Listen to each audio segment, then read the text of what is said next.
Nova mortandade de peixes no Rio dos Sinos. E veja também: Esteio deve contar com 32 câmeras de monitoramento para auxiliar no combate à criminalidade. Mar Gaúcho não está para surfistas. Protesto pede a retirada de redes fixas de pescas do litoral gaúcho.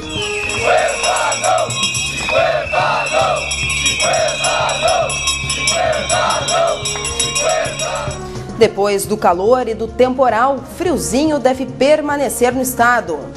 Veja como esta mudança brusca de temperaturas pode prejudicar o organismo das pessoas. Especialista critica conceito do Enem, que não valoriza diferenças em um país continental. Tarso confirma Luiz Augusto Lara no próximo governo. 11 de novembro, o Ubra Notícias está começando.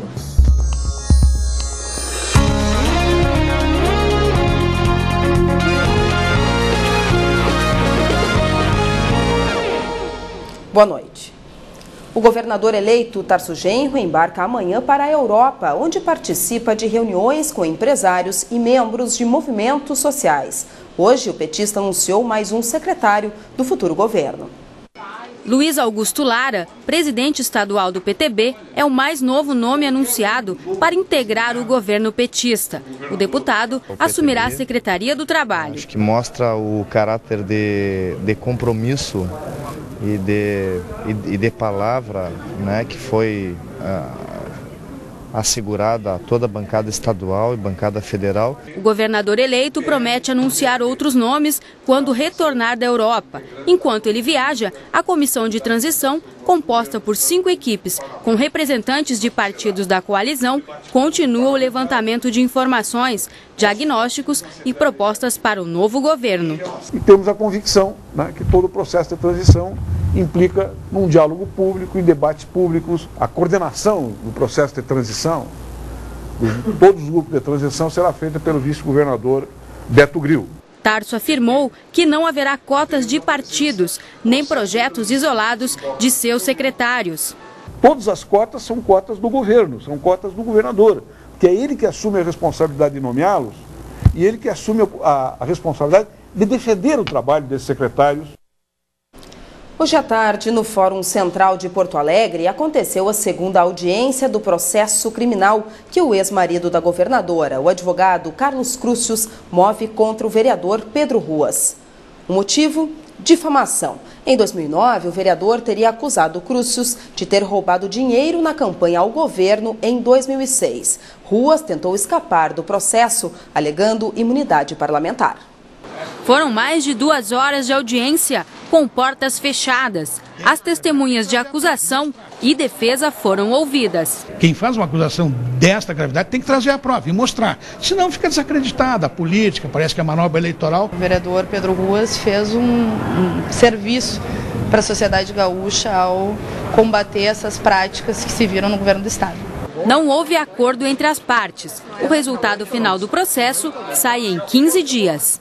Nós não queríamos fazer nenhum acordo, como na primeira audiência, nenhuma transação, como na primeira audiência, nenhuma questão condicionada, ou seja, tudo estava mantido como está.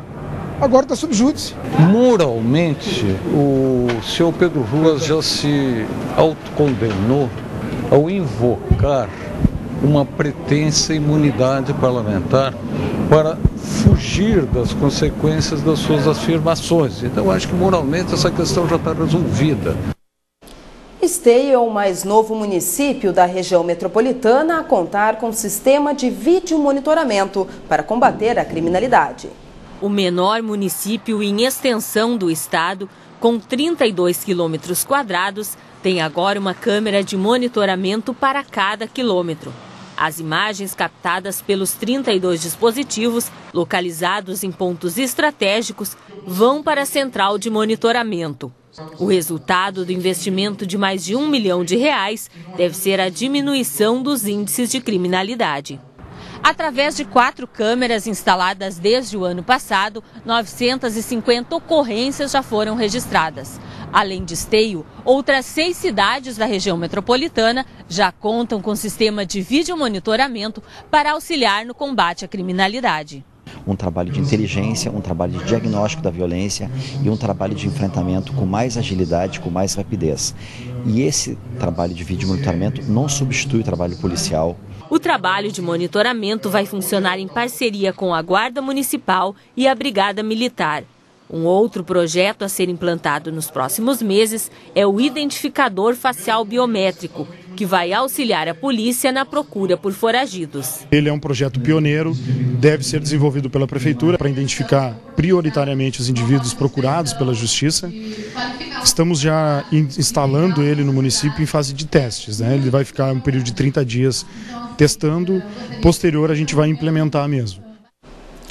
Técnicos da FEPAM encontraram hoje milhares de peixes mortos no Rio dos Sinos, em São Leopoldo. Amostras da água foram recolhidas para identificar as causas da mortandade. A suspeita de que uma carga tóxica tenha sido despejada por uma empresa localizada perto da Bacia dos Sinos. Há menos de um mês, o Ubra Notícias mostrou uma reportagem sobre os 4 anos do incidente que matou centenas de milhares de peixes no lugar. E apesar do apelo pela diminuição do efluente industrial, o esgoto das cidades do entorno do rio continuava sendo um dos motivos da poluição das águas.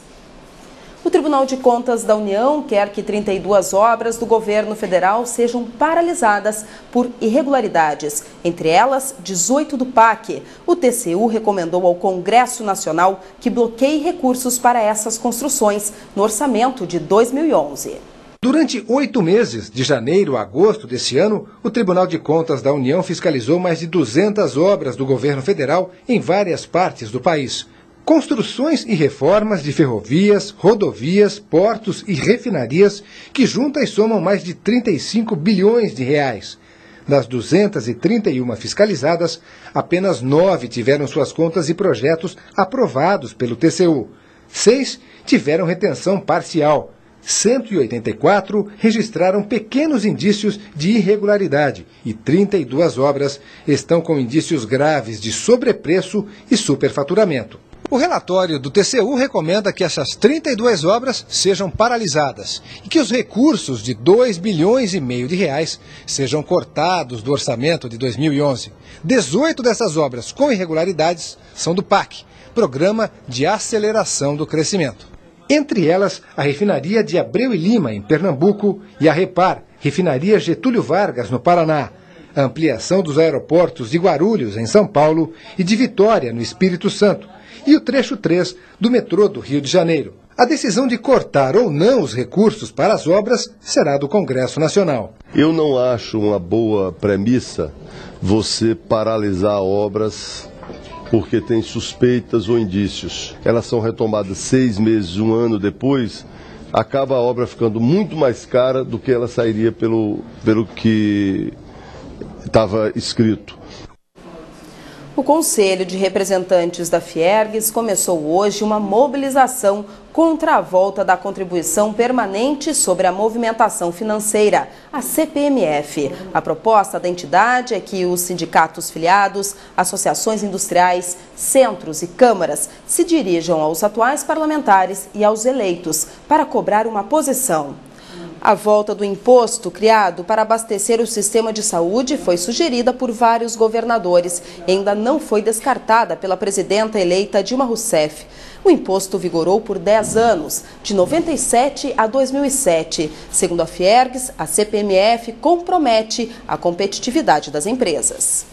E Dilma já está em Seul, na capital da Coreia do Sul, para a reunião do G20.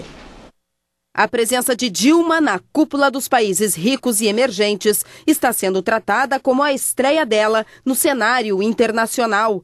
O primeiro compromisso é um jantar com chefes de Estado amanhã. O presidente Lula chega a Seul na madrugada desta quinta-feira, horário de Brasília. A seguir, surfistas protestam em Porto Alegre e ainda a quadrilha rouba explosivos em Gravataí.